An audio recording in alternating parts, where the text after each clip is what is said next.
চৰি মই প্ৰথম কাট অফ লিষ্টৰ ল'ৰাবিলাকৰ কাৰণে মই চৰি 100 বাৰ মই চৰি বুলি কওঁ, কিয় তোমালোকে 16-17 দিনৰ পিছত তোমালোকে পৰীক্ষা প্লিজ ভিডিঅ'টো সম্পূৰ্ণ চাই যাব।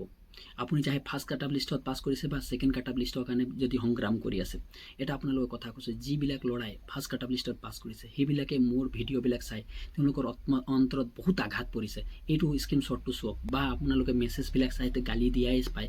তেওঁলোকক মই কথাটো বুজি পাইছোঁ, কেলৈ মই তেওঁলোকৰ ভিডিঅ' সদায় মই ইয়াৰ ওপৰতে ভিডিঅ' বনাওঁ, মানে এটা সংগ্ৰামটোক আগবঢ়াই নিওঁ সদায়, মানে পূৰা অসমত এই সংগ্ৰামটো আগবঢ়াই নিছোঁ। বা কেইজনমান আৰু আছে, মণ্টু আছে, মই আছে, ভিক্টৰ দা, এনে কৰি কেইটামান আৰু আছে, তেওঁলোকৰ সংগ্ৰামটো আগত বঢ়াইছোঁ। বা মানে মনত তেওঁলোকৰ এই কথাটো শুনি কিনি তেওঁলোকৰ মনত ডিম'টিভেট হৈছে, তেওঁ সম্পূৰ্ণৰূপে ডিম'টিভেট হৈছে। এইটো চাই কিনি ময়ো মনত অলপ মানে দুখত ফিল কৰি আছোঁ যে মই সঁচাকৈ এটা ল'ৰাবিলাকৰ লগত কেৰিয়াৰৰ লগত খেলি আছোঁ নেকি।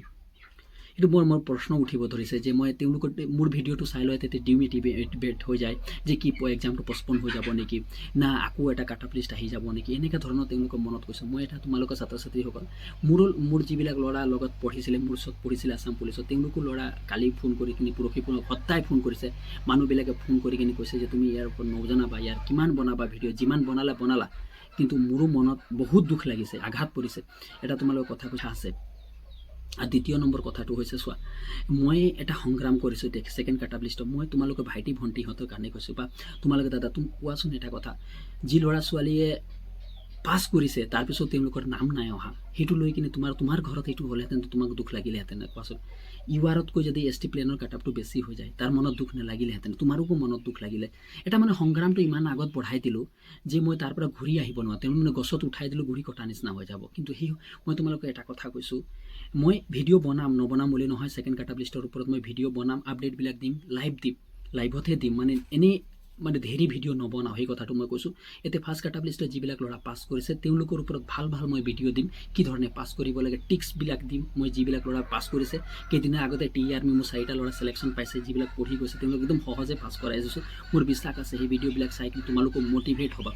আৰু মোৰ বিশ্বাস আছে যে মোৰ লাইভ যিটো দিম সেইটো মানে ফাৰ্ষ্ট কাট অফ লিষ্টত যিবিলাক ল'ৰা পঢ়ি আছে বা পাছ কৰিছে তেওঁলোকে নেচাবা, মোক ইগন'ৰ কৰি দিবা। ইগন'ৰ কৰাই মই কৈছোঁ, মানে হাত জোৰ কৰিছোঁ, লাইভবিলাকত গৈ কিনে ইগন'ৰ কৰি দিয়া, মানে লাইভত নাযাবাই মোক, মানে কেলৈ তোমালোকে ডিম'টিভেট হ'বা। আৰু তোমালোকে ডিম'টিভেট হৈ কিনে তোমালোকৰ পৰীক্ষা বেয়া কৰাটো মই নিবিচাৰোঁ। মই এজন শিক্ষক হওঁ, তোমাৰ বেয়া হোৱাটো মই নিবিচাৰোঁ। সেইকাৰণে হাত জোৰ কৰি কিনে মই অনুৰোধ কৰোঁ, সেই মানে কি লাইভবিলাকত আহি কিনে তোমালোকে ডিম'টিভেট বা যিটো ছেকেণ্ড কাট অফ লিষ্টৰ কিবা এটা কথা শুনে মোৰ ভিডিঅ'টো নাচাবা, কিয়নো তোমালোকে বহুত দুখী হৈছা বুলি মই অনুভৱ কৰিছোঁ।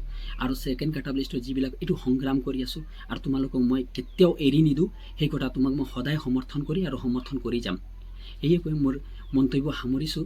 আৰু যদি ভিডিঅ'টো ভাল লাগিছে ফ্ৰেণ্ড গ্ৰুপত শ্বেয়াৰ কৰা আৰু চেনেলটো ছাবস্ক্ৰাইব কৰিব নাপাহৰিবা। ধন্যবাদ।